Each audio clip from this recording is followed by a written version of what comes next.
The dead of winter had settled over the mountains like a heavy shroud when Ethan pushed open the door of his remote cabin, the cold clawing at his exposed skin with unforgiving teeth. For 5 long years, this isolated stretch of wilderness had been his haven, a jagged, untamed refuge where the ghosts of war couldn't reach him, where the ache of losing his brother in combat and the slow unraveling of his old life could finally fade into the background. The air outside was sharp and crystalline, laced with the scent of pine needles encased in frost, and the sky hung low, a dull expanse of gray that seemed to press down on the world below. Snow crunched under his boots as he stepped onto the porch, his breath puffing out in white clouds. Everything was still, the kind of quiet that swallowed sound whole. Yet beneath it, something felt off, a ripple in the silence he couldn't quite place. Then it came. A low, guttural roar sliced through the stillness, raw and jagged with pain. It wasn't the usual chatter of the forest, none of the distant hoots of owls or the rustle of deer moving through the underbrush. This was something deeper, something desperate, and it hit Ethan square in the chest like a fist. His instincts, sharpened by years of navigating danger in far-off lands, snapped awake. His heart thudded hard against his ribs as he turned toward the sound, his boots sinking deeper into the snow with each purposeful step. The trees loomed around him, their bare branches stark against the overcast sky, like skeletal fingers reaching for something they'd never grasp. He pressed on, weaving through the snow-laden pines, the cold seeping through his heavy coat until he broke into a small clearing and stopped dead. There, sprawled across the frozen earth, lay a massive black bear, its powerful frame reduced to a trembling heap. A rusted steel snare gripped its front leg, the metal teeth sunk deep into flesh, surrounded by a halo of blood that stained the snow a brutal red. The bear's thick fur, once a glossy shield against the elements, was matted with dirt and gore, clinging to its body in clumps. Its chest heaved with labored, uneven breaths, each one a shallow rasp that fogged the air. Ethan's stomach twisted as he took it in, but it wasn't the size of the animal or the violence of the scene that rooted him to the spot. It was her eyes. They locked onto his, dark and glassy, and in them he saw something that cut deeper than he expected, not the wild fury he'd braced for, not the blind aggression of a cornered beast, but a quiet, haunting helplessness. It was a look he knew too well, one he'd seen in the faces of soldiers pinned under fire, in the mirror on nights when the past wouldn't let him sleep. Suffering, pure and unfiltered. Then his gaze drifted lower, and the knife in his chest twisted harder. Her belly was rounded, her teeth swollen with milk. She was a mother. Somewhere out there, in the endless stretch of this frozen wilderness, her cubs were waiting, small, fragile things huddled together, their tiny voices crying into the wind for a mother who might never come back. Ethan's jaw tightened, his breath catching in his throat. He could almost hear them, those faint, imagined whimpers carried on the breeze, and the weight of it pressed down on him like the snow piling on the branches above. He'd seen enough death, friends lost to bullets, civilians caught in crossfire, a brother buried under foreign soil. He'd carried those losses like stones in his pockets, and he'd be damned if he let this bear and her cubs become another marker on the grim tally. He stepped closer, slow and deliberate, his hands raised in a gesture of peace. "Easy, girl," he murmured, his voice rough but steady, cutting through the silence. The bear's head shifted slightly, a weak growl rumbling up from her chest, but it lacked force. Her massive body sagged against the snow, her strength bleeding out with every drop that soaked into the ground. She was fading, her life slipping away in slow, agonizing increments, and Ethan knew he didn't have time to waste.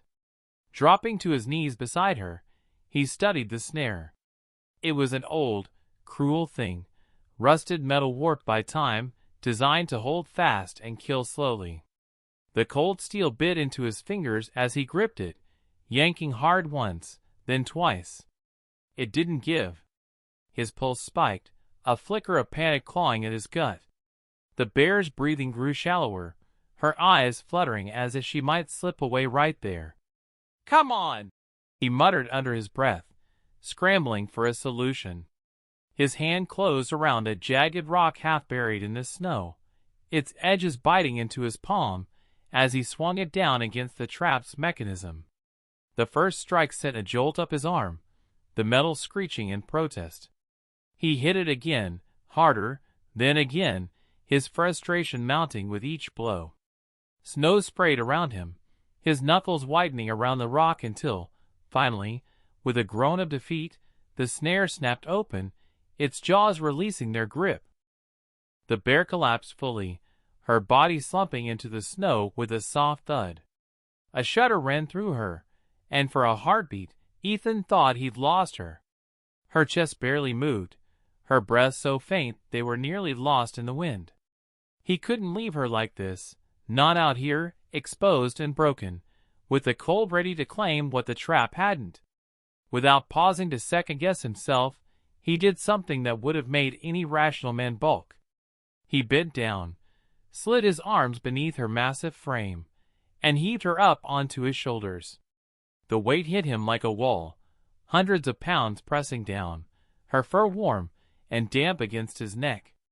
His knees buckled for a moment, his boots sinking deep into the snow, but he gritted his teeth and took a step forward. Then another. Each movement was a battle, his muscles screaming, his lungs burning as the frigid air tore at them. The cabin wasn't far, just beyond the next rise, but it felt like a continent away, every yard a test of will. He'd carried wounded men before, dragged them through mud and blood under gunfire, and this was no different. He wouldn't let her go. By the time he staggered through the cabin door, his limbs were numb, his breath coming in sharp, ragged bursts that echoed in the small space. He lowered her gently near the fireplace, the flames crackling low but steady, casting a faint warmth across the room. Her body shivered beneath the weight of her own exhaustion, and Ethan moved fast, pulling old blankets from a trunk, a faded plaid one, a threadbare quilt, and draping them over her, tucking them around her sides to trap the heat. His hands, calloused and steady from years of patching up soldiers in the field, worked quickly as he cleaned the gaping wound on her leg. Blood had crusted around the edges, but he washed it away with water warmed over the fire, wrapping it tight with strips of cloth torn from an old shirt. She flinched once, a low whimper escaping her, but didn't pull away. He sat back, wiping sweat from his brow, and watched her chest rise and fall, praying she'd hold on through the night. But his work wasn't over. The cubs were still out there, 3 tiny lives dangling by a thread, their survival tied to a mother who might not make it. Ethan couldn't sit still, couldn't let himself rest while they were alone in the dark. He grabbed his coat, still damp from the trek, and headed back into the forest, guided by the instincts he'd honed in places far more hostile than this. The snow fell thicker now, blanketing the ground in a fresh layer that erased tracks almost as fast as they formed. He scoured the area near the clearing, his eyes tracing the subtle signs. A snapped twig here, a faint scuff in the frost there. Hours dragged on, the cold sinking into his bones, his fingers stiff and aching as he pushed through drifts that reached his knees. Doubt gnawed at him, whispering that he was too late, that the cubs were already gone. Then he saw it, a small, dark opening beneath the gnarled roots of a fallen tree, barely visible under layers of ice and moss, like a secret the forest had tried to keep. He dropped to his knees, the snow soaking through his pants, and leaned in close, holding his breath. At first, there was only silence, the kind that pressed against his ears. Then, a faint, trembling whimper, so soft he almost missed it. His throat tightened, a rush of relief and urgency flooding through him. He reached inside, his fingers brushing against soft, quivering fur. One by one, he pulled them out, 3 cubs, their bodies frail and chilled, their eyes barely open as they squirmed in his hands. They were weak-starved, but alive, and that was enough to keep him going. The walk back felt lighter, despite the bundle of cubs cradled against his chest, wrapped in his scarf to shield them from the wind. When he stepped into the cabin, the mother bear was awake, barely, her head lifting as if she'd sensed them before he even crossed the threshold. Her dark eyes locked onto him, then shifted to the small, wriggling forms in his arms. A broken, rumbling sound rose from her throat. Not a growl, but something softer, something raw. Ethan knelt beside her, the floorboards creaking under his weight, and carefully placed the cubs at her side. For a moment, she didn't move, her gaze flickering between them, and Ethan held his breath, his hands still outstretched. Then, with a tremor of effort, she lifted her head and nuzzled them, her nose brushing their fur as they clambered toward her warmth. A shudder ran through her massive frame as the cubs found her teats, their tiny cries dissolving into the quiet, contented sounds of nursing. Ethan exhaled, a long, shaky breath he hadn't realized he'd been holding, and sank back against the wall. His hands trembled, not from the cold, but from the weight of what he'd just done. For the next few days, he kept his distance, leaving bowls of fish and scraps of meat outside the door, watching from the porch as the bear's strength crept back.